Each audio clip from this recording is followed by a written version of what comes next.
Radhe Radhe. So welcome to my new blog. और आज है नवरात्रि का 6 डे मीन्स माता कात्यायनी की पूजा। सो आज मैं आपको बताऊंगी कि माता कात्यायनी के पीछे की स्टोरी क्या है और इनकी पूजा कैसे की जाती है। आज आए हम माता भुवनेश्वरी जी के मंदिर में और छठे नवरात्रे माता कात्यायनी जी की पूजा की जाती है।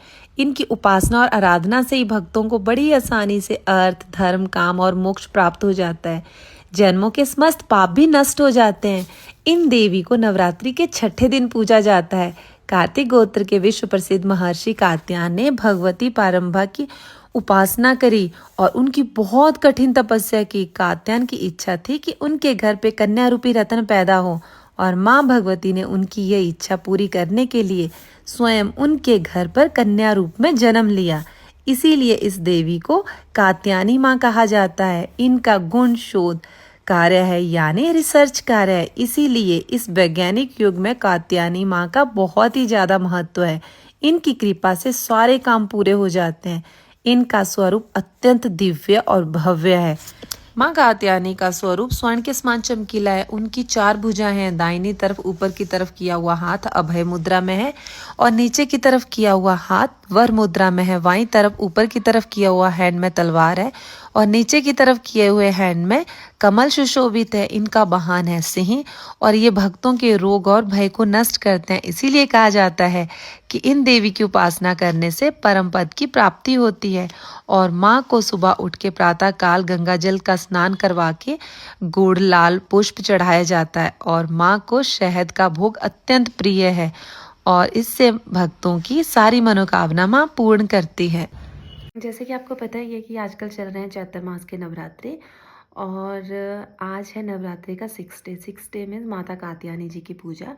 और आज के दिन माता कात्यायनी जी की पूजा की जाती है। सो अब सवाल ये उठता है कि अब होने वाले हैं नवरात्रि ख़त्म। सो अब लोगों ने करना है कन्या पूजन। सो कुछ लोग करते हैं अष्टमी का पूजन और कुछ लोग करते हैं नवमी का पूजन। सो अब आज की डेट में पहले तो ये होता था कि बिना मुहूर्त पूछे सब कुछ हो जाता था, कन्या पूजन हो जाता था, सारे फेस्टिवल सेलिब्रेट किए जाते थे। बट आज की डेट में क्या है कि मुहूर्त का बहुत ही विशेष महत्व रखा जाता है। किसी मुहूर्त के बिना कुछ भी नहीं होता है आज की डेट में। सो अब की बार है जो नवरात्रों का अष्टमी का मुहूर्त है वो है 25 ऑफ मार्च से लेके ये दिन में स्टार्ट हो जाएगा। आपकी अष्टमी दिन में स्टार्ट हो जाएगी 1:51 से लेके और इसका मुहूर्त है नेक्स्ट डे थर्सडे के दिन 11:49 तक। सो अष्टमी वैसे तो 26 की है। सो अब की बार माना जाता है कि अष्टमी और नवमी एक ही दिन है। मीन्स 26 को अष्टमी भी है और नवमी भी है। सो मैंने ये चीज़ आपको बिल्कुल क्लियर कर दी है क्योंकि अष्टमी स्टार्ट हो रही है हमारी वेंसडे से मीन्स कल से और अष्टमी ख़त्म हो रही है हमारे थर्सडे को और थर्सडे दिन में स्टार्ट हो रही है हमारी नवमी।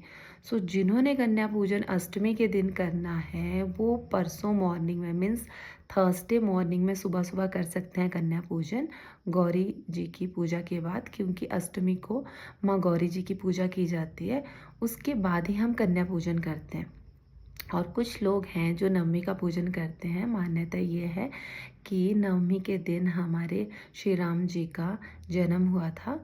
सो उसी दिन कुछ लोग कन्या पूजन करते हैं। सो इन केस अगर आपने कन्या पूजन करना है तो आप परसों कर सकते हैं। परसों मीन्स 27 को कर सकते हैं या 26 को भी कर सकते हैं, क्योंकि उसी दिन हमें 26 को अष्टमी भी है और नवमी भी है। ये डिपेंड करता है आप लोगों पे, जो भी आप करना चाहें वो कर सकते हैं। कुछ लोग अपने क्षेत्र के अकॉर्डिंग करते हैं कि उनके जो डिस्ट्रिक्ट्स हैं या जहाँ पे जिस तरह से सेलिब्रेट किए जाती है वो वैसे उनके यहाँ की मान्यता है। तो जैसा आपको लगता है अपने क्षेत्र के अकॉर्डिंग आप वैसे सेलिब्रेट कर सकते हैं, वैसे आप कन्या पूजन कर सकते हैं।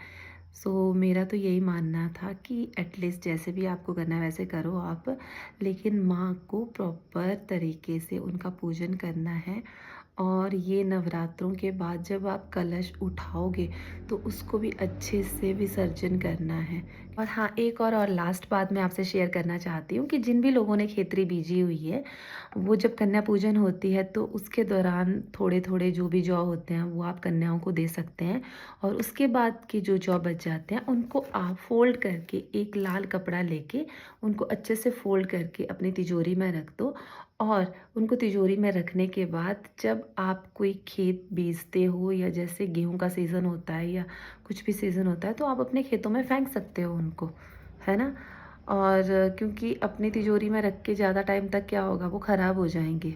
मेरा तो यही मानना है। तो उससे बेटर जहाँ से आप कमाते हो या खेतों से हमारे पास अन्न आ रहा है, आप उनको वहीं पे फेंक दो। और सेकेंडली जो भी बाकी चीज़ें बच गई है उनको पानी में बहा दो, सीरियसली। लेकिन पानी में भी ऐसा नहीं कि वहाँ पे गंद फैला दिया, चीज़ें ऐसे की ऐसे फेंक दी, कोई अपनी मटकी इधर फेंक रहा है, कोई जौ ऐसे फेंक रहा है, लाल कपड़ा इधर जा रहा है, नारियल इधर फेंको। प्लीज़ अगर आपने फेंकने भी हैं तो प्रॉपर सिस्टमेटिकली फेंको, ताकि वहाँ पे पॉल्यूशन भी ना हो, है ना? सो आज के लिए इतना, मिलते हैं आपके साथ नेक्स्ट वीडियो में नेक्स्ट ब्लॉग के साथ। तब तक के लिए राधे राधे।